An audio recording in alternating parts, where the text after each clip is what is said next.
अगर आपका कोई अपना या आपके परिवार का कोई खास सदस्य या आपका कोई खास दोस्त आपसे दूर जा रहा हो तो क्या आप लगाई दी चोलिया के हुक राजा जी गाएंगे या आप अपनी दहलीज पर खड़े होकर मकैया में राजा जी बजाएंगे?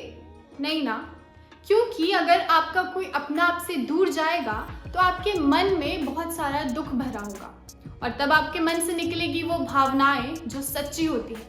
ठीक वैसे ही जब हम भगवान को अपने घर लेकर आते हैं तो पूरी भक्ति और श्रद्धा के साथ उनका स्वागत करते हैं, मगर जैसे ही भगवान के विसर्जन का समय आता है तो क्यों हम ऐसे गानों पर नाचने लगते हैं जिसका भक्ति से दूर दूर तक कोई नाता ही नहीं है। नमस्कार, मैं प्रियंका सिंह, स्वागत है आप सभी का हमारे चैनल द प्रेस में। आज के इस खास वीडियो में हम आपको ले चलेंगे भक्ति की एक ऐसी दुनिया में जिसे देखकर शायद भगवान भी सोचते होंगे कि ये विदाई है या कोई डांस पार्टी। एक समय था जब विसर्जन के समय माहौल में पूरी की पूरी भक्ति और श्रद्धा भरी होती थी, मगर आजकल वो कमरिया हिलाने की धुन में कहीं खो सा गया है।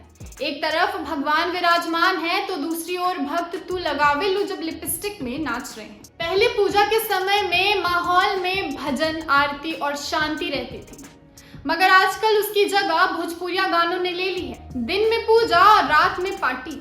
वाह, इसे देखकर तो शायद भगवान भी सोचते होंगे कि भाई तुमसे ना हो पाएगा। सोचिए जरा, क्या आज के समय में भक्ति का असली मतलब यही रह गया है कि हम भगवान की आस्था करें और दूसरे दिन कमरिया हिलाने वाले गानों पर थिरकने लगे? क्या आपको लगता है कि इसे देखकर भगवान जरा भी खुश होंगे?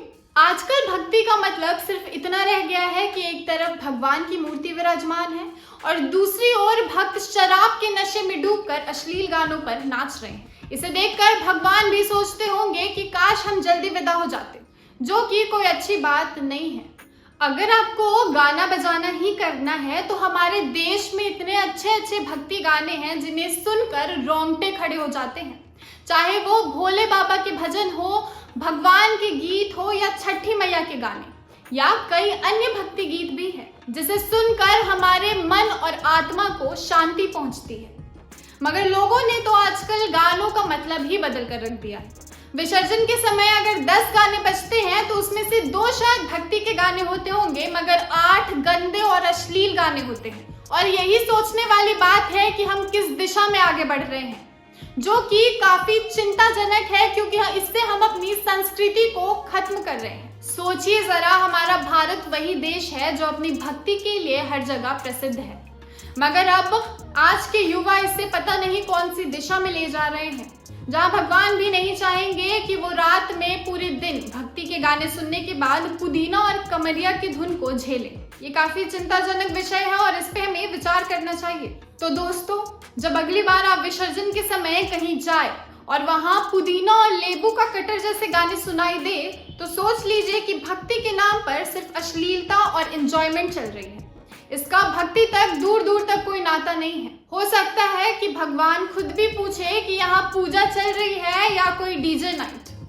तो अगली बार जब आप पूजा करें तो आप खुद ख्याल करें और सोचें कि आपको भोजपुरिया साउंड ट्रैक पर नाचना है या भक्ति और आस्था के साथ भगवान का आशीर्वाद प्राप्त करना है। अंत में हम बस इतना ही कहना चाहेंगे कि हम सभी को एकजुट होकर इसके खिलाफ कुछ करना होगा और इस पर गहरा विचार करना होगा, तभी हमारी संस्कृति जीवित रह सकती है और हमारा देश बच सकता है। द प्रेस के साथ जुड़े रहने के लिए आप सभी का बहुत धन्यवाद। हमारे चैनल को सब्सक्राइब करें। धन्यवाद।